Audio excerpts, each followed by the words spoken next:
नमस्कार, मैं शरद श्री की मंत्रा पे आपका स्वागत करती हूँ। हम चर्चा कर रहे थे पितृपक्ष पे। पितरों से कैसे लाभ लें, क्या करें, ये बहुत सारे क्वेश्चन आपके पास होंगे। हम ऐसे कौन से बहुत सरल उपायों को करके हम पितरों से लाभ ले सकते हैं। पितृ देवताओं से भिन्न होते हैं और मनुष्यों से उच्च श्रेणी में होते हैं। दोस्तों, इन दोनों के बीच की कड़ी में जो सूक्ष्म आत्माएं या दिव्य आत्माएं हमारे आसपास होती हैं, वो हमारी सहायता भी करती हैं।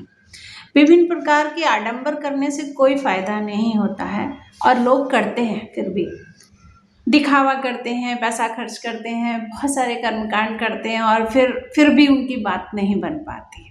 कोई उचित कारण नहीं होता है उनके पास ये कहने का कि अरे मुझे कोई लाभ नहीं मिला। अब उसके पीछे का क्या कारण है जो उन्हें लाभ नहीं मिलता है? पितृ उन्हें क्यों नहीं लाभ पहुंचा पाते हैं? क्योंकि वो उचित पात्र नहीं बन पाते हैं। पितरों से लाभ लेने के लिए पूर्वजों से, वो हमारे डीएनए के हमारे पूर्वज होते हैं, उनसे लाभ लेने के लिए हमें बहुत सारे कर्मों की जरूरत नहीं है दोस्तों। क्योंकि कर्मकांड करने से कुछ नहीं होता, उसके पीछे का जो तत्व ज्ञान होता है वो हम भूल जाते हैं। तत्व ज्ञान का मतलब होता है कि पितृ चाहते क्या हैं। पितृ आपसे भाव चाहते हैं।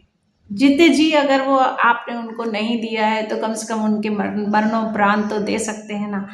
पितृ भाव के भूखे होते हैं। वो देखते हैं कि हमारा अंशज, हमारा वंशज हमें याद करता है या हमारे लिए भी कुछ थोड़ी सी संवेदना रखता है कि नहीं रखता है।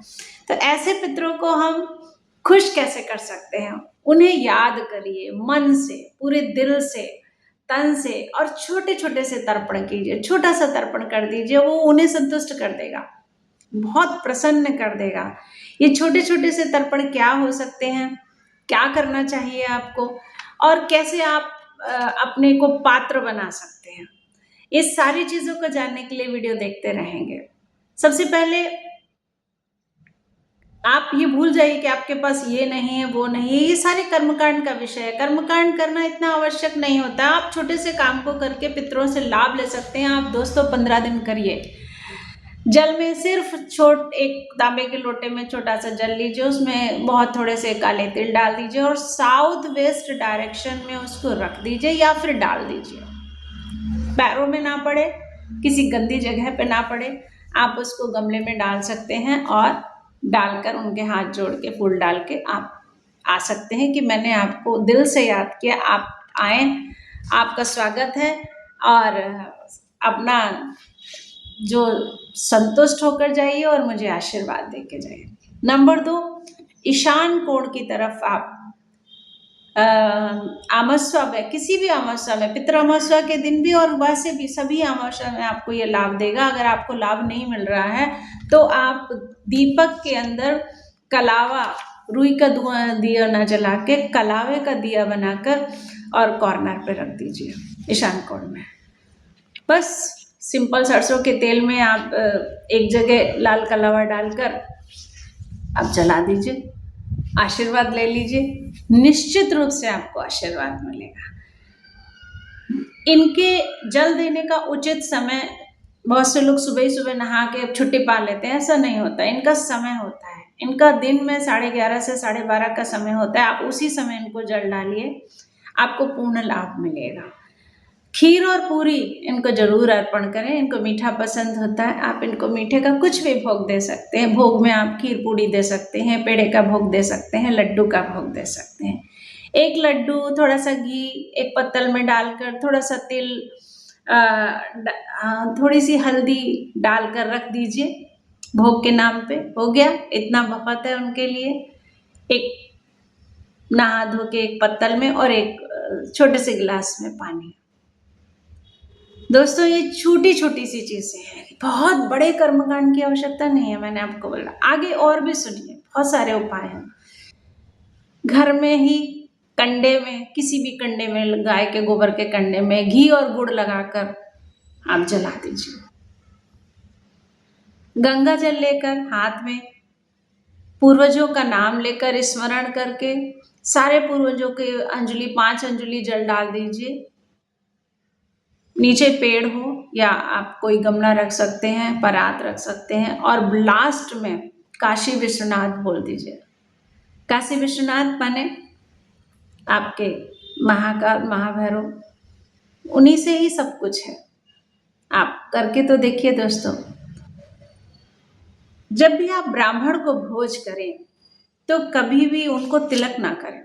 पितृ श्राद्ध में ब्राह्मणों को भोज करते वक्त तिलक नहीं किया जाता। जमीन पर आसन दिया जाता, उनको टेबल मेज नहीं दिया जाता। 11:30 के बाद ही उन्हें भोजन कराएं या 11:30 के पहले उन्हें भोजन ना कराएं।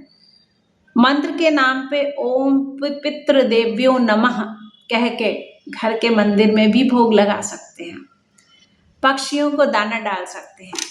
ये छोटे छोटे से उपाय आपको पितृ को खुश करने के लिए आप पितृदेवों के पात्र बन सकते हैं, सुपात्र जिसे कहते हैं, और उनसे आशीर्वाद ले सकते हैं। दोस्तों, बहुत मान्यताएं हैं कि घर के मंदिर में पूजा नहीं करनी चाहिए, ये नहीं, आप जरूर पूजा करिए। आपको अपने घर के मंदिर को साफ सुथरा रख के पूजा पाठ जरूर करना चाहिए। आप वो सब करिए जो आप करना चाहते हैं। पितृपक्ष में सिर्फ मांगलिक कार्यों को करना मना है। मांगलिक कार्य जैसे शादी ब्याह के कार्य, जैसे मुंडन का कार्य, जैसे गृह प्रवेश का कार्य, इन सब कार्यों को आप नहीं कर सकते। बाकी आप सारे कार्यों को कर सकते हैं और पितरों के आशीर्वाद को लेकर कर सकते हैं। तो दोस्तों, पितृपक्ष के ये सारे उपाय आपको बहुत लाभ देंगे। आप करिए और निश्चित 15 दिन करने के बाद आपको लाभ अवश्य होगा। आप करके देखिए। आगे आने वाली श्रृंखला में ओम के मंत्र उच्चारण की डोज हर रोगों के लिए क्या क्या होगी, ओम मंत्र का डोज कितना देना चाहिए, कौन से रोग में कितने डोज की आवश्यकता है। सिंपल ओम का मंत्र उच्चारण है, वही चीज़ है, लेकिन डोज नहीं पता आपको, कितने दिन, कितने महीने, कितनी बार, कितने मिनट, ये सारा आप जानेंगे श्री रेकी मंत्रा को देखते हुए। आपकी बॉडी हेल्दी क्यों नहीं है, इससे संबंधित गट्स हेल्थ, आपकी गट कैसे काम करती है, आप कैंसर से कैसे बच सकते हैं, आप किडनी के रोगों से कैसे बच सकते हैं, ये सारा कुछ आपको हमारे श्री रेकी मंत्रा पे धीरे धीरे हर श्रृंखला के साथ मिलता रहेगा। देखते रहिए श्री रेकी मंत्रा। धन्यवाद।